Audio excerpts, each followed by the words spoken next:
नमस्कार दोस्तों, डेट है आज की 10 अगस्त 2021 और स्वागत है आपका एडिटोरियल डिस्कशन में। 3 इश्यूज आज हम डिस्कस करेंगे। सबसे पहले हम आर्टिकल डिस्कस करेंगे लेबर रिफॉर्म्स से संबंधित। दूसरे नंबर पे आर्टिकल डिस्कस करेंगे इंडिया चाइना डिसएंगेजमेंट और तीसरे नंबर पे आईपीसीसी की वार्निंग विभिन्न देशों को। यहाँ पे एक जो आर्टिकल है इसमें देखो राइटर ये बोलती है कि इंटरनेट पर वैसे तो ट्रोलिंग दोनों की होती है, मैन की भी और वुमेन की भी, लेकिन वुमेन की ट्रोलिंग ज़्यादा होती है। वो महिलाएं जो सोशल एक्टिविस्ट हैं या फिर पॉलिटिकल एक्टिविस्ट हैं या फिर पॉलिटिकल पार्टीज़ में हैं, तो उनके बारे में काफ़ी मिस इन्फॉर्मेशन फैलाई जाती है। सेक्सिज्म ज़्यादा होता है। सेक्सिज्म मतलब discrimination on the basis of gender या फिर सेक्स। तो महिलाओं के साथ ये ज़्यादा होता है। उनके कैरेक्टर पर सवाल उठा दिए जाते हैं और काफ़ी बार तो तस्वीरें जो हैं उनको फ़ोटोशॉप करके वायरल कर दिया जाता है ताकि उनका मनोबल टूट सके। और बहुत बार ऐसा भी होता है कि ये सब चीज़ें होने पर जो महिलाएं हैं वो इंटरनेट पर पार्टिसिपेट करना छोड़ देती हैं।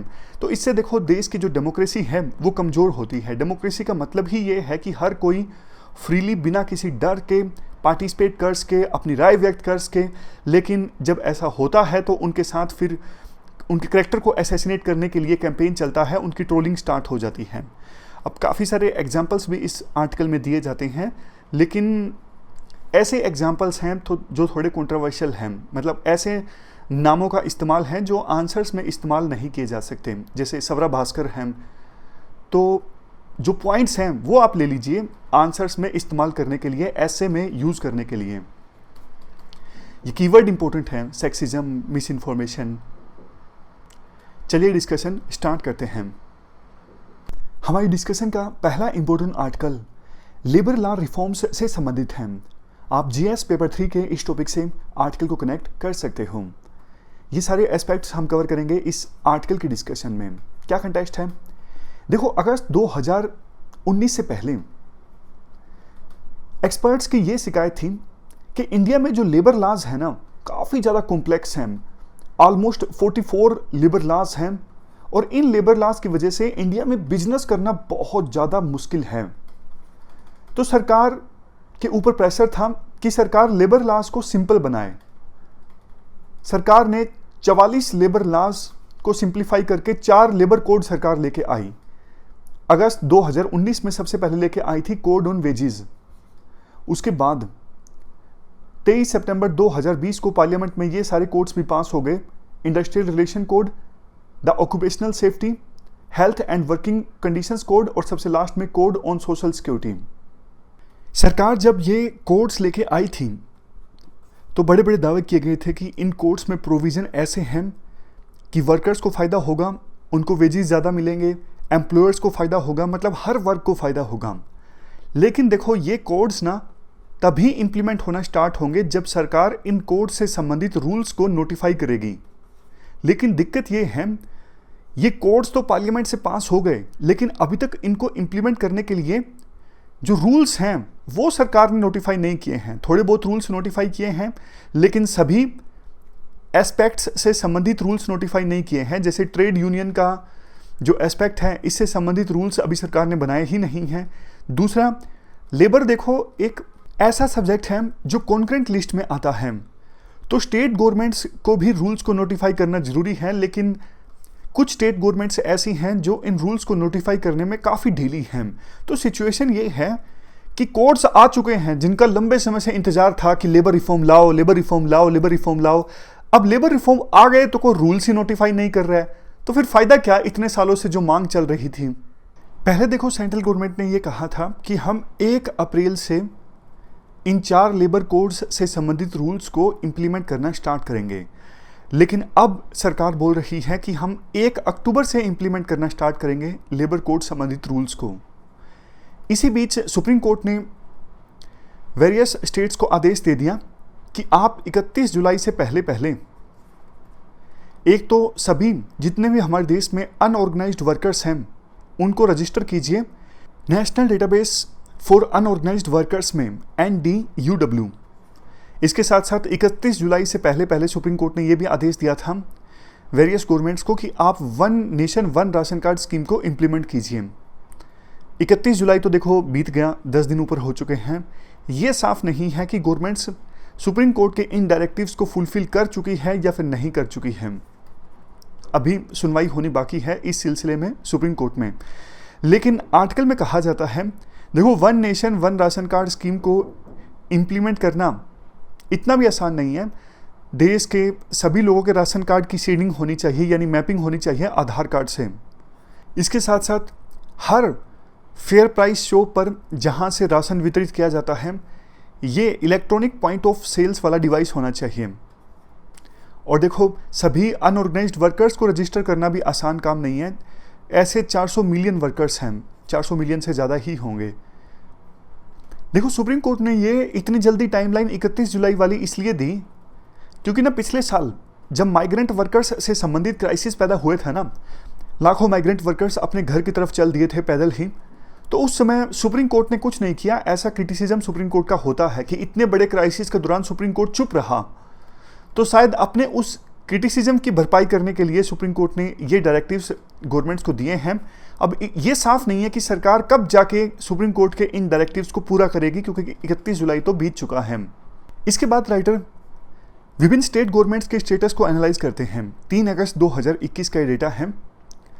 देखो, कुछ स्टेट्स है जैसे तमिलनाडु, केरला, वेस्ट बंगाल, महाराष्ट्र, हरियाणा, दिल्ली, इन्होंने तो जो 4 कोड है ना, किसी कोड के तहत भी रूल्स को अभी तक नोटिफाई नहीं किया है, यानी सबसे स्लो स्टेट गवर्नमेंट्स यही हैं।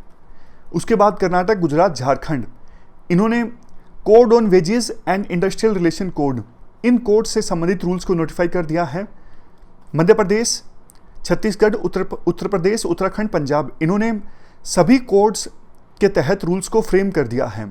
मतलब ये स्टेट गवर्नमेंट्स इस मामले में सबसे ज़्यादा इफेक्टिव हैं। और बात सिर्फ देखो रूल्स को नोटिफाई करने की नहीं है, रूल्स को इम्प्लीमेंट करने की नहीं है। इन 4 लेबर कोड्स में कुछ कमेटीज़ को इस्टाब्लिश करने का भी प्रोविज़न था। जैसे देखो, कोड ऑन वेजेस, ये कोड आ गया था अगस्त 2019 में, लेकिन मार्च 2021 में सेंट्रल गवर्नमेंट ने एडवाइजरी कमेटी को कॉन्स्टिट्यूट करने का नोटिफिकेशन जारी किया। इसके बाद 3 जून 2021 को सरकार ने expert committee to advise on minimum wages को कॉन्स्टिट्यूट करने का नोटिफिकेशन जारी किया। इस कमेटी का कार्यकाल रहेगा 3 साल। तो देख लीजिए सरकार कितनी स्लो है। मतलब लेबर कोड आए 2 साल हो चुके हैं, उसके बाद जब क्रिटिसिज्म होना स्टार्ट किया तब 2 साल के बाद सरकार ने इन कमेटीज़ को कॉन्स्टिट्यूट किया। नेक्स्ट पॉइंट, वैसे तो देखो सितंबर 2020 में occupational safety, health and working conditions code आ गया था, लेकिन बावजूद इसके कोविड-19 की महामारी के दौरान काफ़ी सारे इंडस्ट्रियल एक्सीडेंट्स हुए। जैसे विजग में 2020 में 4 एक्सीडेंट्स हुए, और भी हमारे देश में 2019 और 2020 के दौरान गुड़गांव रीजन में ऑटोमोबाइल इंडस्ट्री में काफ़ी सारे इंडस्ट्रियल एक्सीडेंट्स हुए। ये इंडिया की एनुअल रिपोर्ट क्रस्ट में बताया गया। मतलब पॉइंट यही है कि इस कोड के आने के बावजूद जो इंडस्ट्रियल एक्सीडेंट्स हैं वो रुकने का नाम नहीं ले रही हैं। कोविड-19 की महामारी के कारण हमारे देश में इनफॉर्मलाइजेशन बल्कि और भी ज़्यादा इंक्रीज़ हुआ है, यानी इनफॉर्मल वर्कर्स की संख्या और भी ज़्यादा बढ़ी है।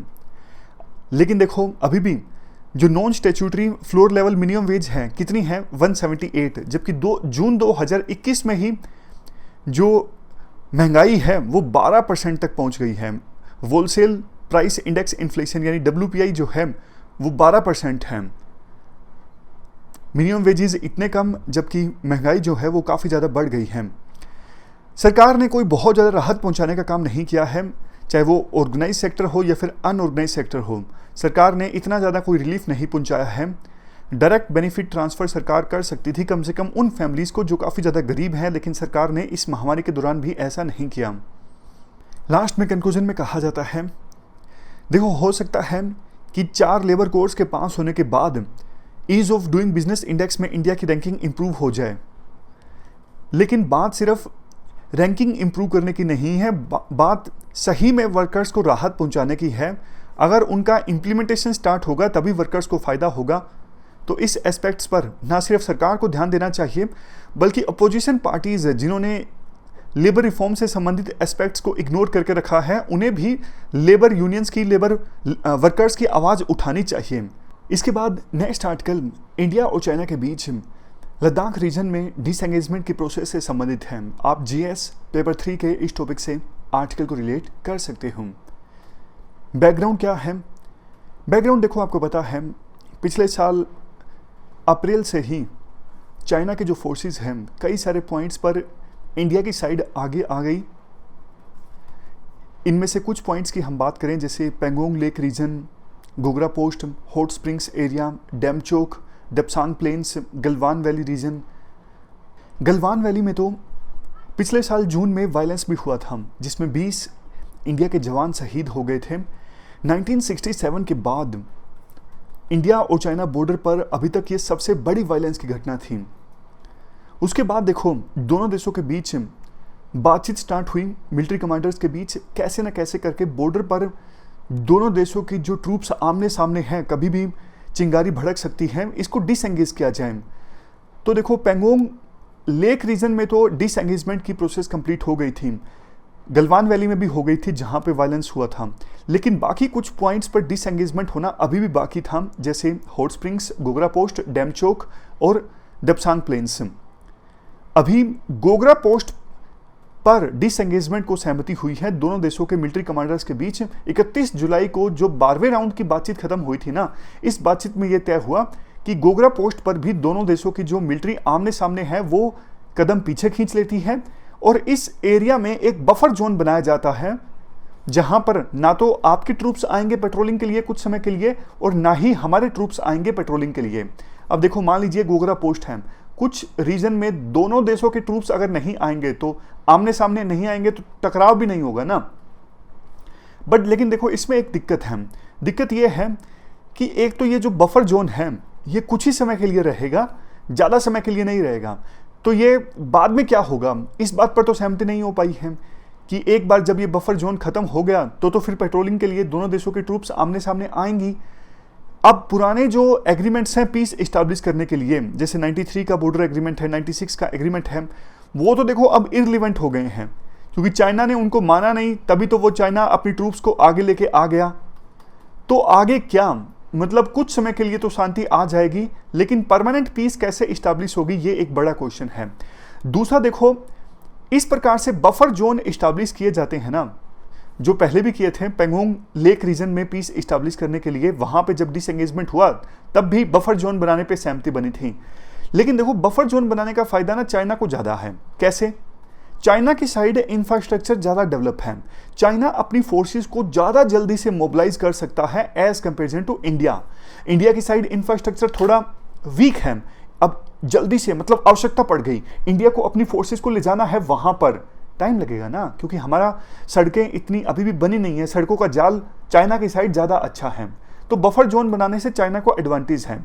अब नेक्स्ट पॉइंट आर्टिकल में यह कहा जाता है कि देखो, अभी भी कुछ पॉइंट्स तो बाकी हैं, जैसे अगली जो बातचीत होगी हॉट स्प्रिंग्स पॉइंट पर डिसएंगेजमेंट को लेके होगी, लेकिन कुछ पॉइंट्स ऐसे हैं जैसे डेप्सांग प्लेन्स, जहां पे चाइना की ट्रूप्स आगे हैं, यहां पर चाइना इंडिया की पेट्रोलिंग को ब्लॉक कर रहा है और यहां से चाइना पीछे जाने को आसानी से राजी होगा नहीं। तो चुनौती जो है, डिस्प्यूट जो है, टेंशन जो है अभी इंडिया और चाइना के बीच में बॉर्डर पर, वो खत्म हो गई ऐसा नहीं कहा जा सकता। अब लास्ट में बात आती है क्या करना चाहिए फर्दर। देखो, सबसे पहला पॉइंट तो ये है कि बाकी जिन पॉइंट्स पर अभी डिसएंगेजमेंट नहीं हुआ है, उन पॉइंट्स पर डिसएंगेजमेंट करने के लिए दोनों देशों के मिलिट्री कमांडर्स को फिर से मिलना चाहिए। मतलब देखो, इंडिया की जो मैसेजिंग है ना, वो इस पूरी घटनाक्रम में स्ट्रोंग रही है। इंडिया ने उतनी ही ट्रूप्स तैनात कर दी बॉर्डर पर जितनी चाइना की ट्रूप्स तैनात हैं, और इंडिया ने भी वैसा ही इंफ्रास्ट्रक्चर क्रिएट कर दिया कि हम लंबे समय तक यहाँ पे रहने के लिए तैयार हैं। तो एक मैसेज गया चाइना को कि इस बार इंडिया मानने को तैयार नहीं है, इंडिया लंबे समय तक यहाँ पर मौजूद रहेगा जब तक डिसएंगेजमेंट नहीं होता है। तो इंडिया को अपनी ये मैसेजिंग जारी रखनी चाहिए ताकि बाकी बचे जो पॉइंट्स हैं, जैसे कि डेप्सांग प्लेन्स, वहाँ पे भी डिसएंगेजमेंट हो। और एक बार देखो डिसएंगेजमेंट हो जाता है तो फिर फर्दर नए प्रोटोकॉल्स या फिर नए कॉन्फिडेंस बिल्डिंग मेजर्स लाने की आवश्यकता है, ताकि बॉर्डर पर बार बार जो ये टकराव पैदा होता है दोनों देशों के ट्रूप्स के बीच, वो टकराव पैदा ना हो। देखो पुराने जो एग्रीमेंट्स थे वो तो अब इररिलेवेंट हो गए ना, चाइना ने उनको फॉलो ही नहीं किया जैसा हमने डिस्कस किया। तो इसलिए नए प्रोटोकॉल्स, नए कॉन्फिडेंस बिल्डिंग मेजर तो लाने होंगे ना, ताकि पहले दोनों देशों की फोर्सेस आमने सामने बेशक आ जाती थी लेकिन गोली तो नहीं चलती थी ना, मतलब इतनी ज़्यादा टेंशन्स तो नहीं थी। तो ये हमने पूरा आर्टिकल डिस्कस किया इंडिया चाइना डिसएंगेजमेंट प्रोसेस से संबंधित। इसके बाद नेक्स्ट आर्टिकल क्लाइमेट चेंज से संबंधित आईपीसीसी की वार्निंग के बारे में है। आप जीएस पेपर 3 के इस टॉपिक से आर्टिकल को रिलेट कर सकते हो। सबसे पहले तो हम आईपीसीसी के बारे में जानते हैं। ये आईपीसीसी क्या है? Inter governmental panel on climate change. इसको इस्टेब्लिश किया गया था 1988 में। देखो साइंटिस्ट का ये एक नेटवर्क है जो कि पॉलिसी मेकर्स को एडवाइस प्रोवाइड करता है, बताता है कि क्लाइमेट चेंज की क्या स्टेटस है, ताकि पॉलिसी मेकर्स उसी हिसाब से डिसीजन ले सकें। प्रीलिम में एक जो क्वेश्चन पूछा जाता है, आईपीसीसी देखो ये अपने आप से कोई रिसर्च नहीं कंडक्ट करता है, ऑलरेडी जो रिपोर्ट्स हैं उन्हीं को एनालाइज करके, उन्हीं को इकट्ठा करके एक प्रॉपर जो रिपोर्ट है इस पैनल के द्वारा पॉलिसी मेकर्स को दी जाती है। सॉरी। तो अभी हुआ ये है, मंडे को यानी कल आईपीसीसी ने एक रिपोर्ट जारी की जिसको कहा गया है कोड रेड फॉर ह्यूमैनिटी। इस रिपोर्ट में आईपीसीसी ने साफ साफ तौर पे बोला है कि अगले 20 साल में अर्थ का जो एवरेज टेम्परेचर है वो 1.5 डिग्री सेल्सियस तक बढ़ जाएगा। ऑलरेडी अर्थ का जो एवरेज टेम्परेचर है, अगर हम कंपेयर करें इंडस्ट्रियल ईरा से, यानी कि 1850 से लेके 1900 के बीच में अर्थ का जो टेम्परेचर था, तब से लेके अभी तक अर्थ का जो एवरेज टेम्परेचर है वो 1.1 डिग्री सेल्सियस तक बढ़ चुका है और अगले 20 सालों में ये 1.5 डिग्री सेल्सियस तक बढ़ जाएगा। और देखो कुछ भी कर ले हम, विभिन्न देश कितना भी प्रयास कर ले, एक बार तो अर्थ का टेम्परेचर 1.6 डिग्री सेल्सियस तो बढ़ेगा ही। उसके बाद बेशक कम होना स्टार्ट हो, अगर वो भी तब जब विभिन्न गवर्नमेंट्स बहुत ज़्यादा इफेक्टिव एक्शन उनके द्वारा लिया जाता है। इसके बाद फर्दर रिपोर्ट में ये कहा जाता है, देखो अर्थ का जो ये एवरेज टेम्परेचर बढ़ेगा, इसकी वजह से हीट वेव्स ज़्यादा आएंगी, गर्मी का जो सीजन है वो लंबा होगा और सर्दी का सीजन छोटा होगा, समुद्र में पानी का जो लेवल है ग्लोबली वो तेज़ी से इंक्रीज होगा। इंडिया की पर्टिकुलरली हम बात करें, इंडिया में आपने देखा होगा हिमालयन रीजन्स में भूस्खलन यानी लैंडस्लाइड्स की घटना काफ़ी तेज़ हो गई है, बादल का फटना, और कहीं कहीं इंडिया में बहुत ज़्यादा बारिश हो जाती है बहुत कम समय में, जिसकी वजह से बाढ़ आ जाती है। तो इंडिया के साउदर्न पार्ट्स में आने वाले समय में और ज़्यादा सीवियर रेनफॉल की घटनाएं देखने को मिलेंगी, जिसकी वजह से फ्लड्स और ज़्यादा आएंगी। और चूंकि देखो इंडिया की कोस्ट लाइन काफ़ी ज़्यादा है, ऑलमोस्ट 7500 किलोमीटर की, तो इस वजह से समुद्र के आसपास के जो एरिया हैं उनके सबमर्ज होने का खतरा जो है वो काफ़ी ज़्यादा रहेगा। वैसे मतलब सिटी स्पेसिफिक रिपोर्ट, इस सिटी स्पेसिफिक डिटेल्स इस रिपोर्ट में नहीं दी गई हैं कि कौन सी सिटीज़ डूब सकती हैं, लेकिन इंडिया में जो कोस्टल सिटीज़ हैं जैसे मुंबई, चेन्नई, इनको खतरा काफ़ी ज़्यादा है। और देखो गर्मी अगर बढ़ेगी तो जो नॉर्थ पोल है, साउथ पोल है, या फिर हिमालयन रीजन है जिसे थर्ड पोल भी कहा जाता है, यहाँ पे बर्फ़ और ज़्यादा तेज़ी से पिघलेगी, और बर्फ़ और ज़्यादा तेज़ी से पिघलेगी, इसके भी वेदर इवेंट्स पर और समुद्र में पानी के लेवल पर काफ़ी ज़्यादा एडवर्स इम्पैक्ट पड़ेगा।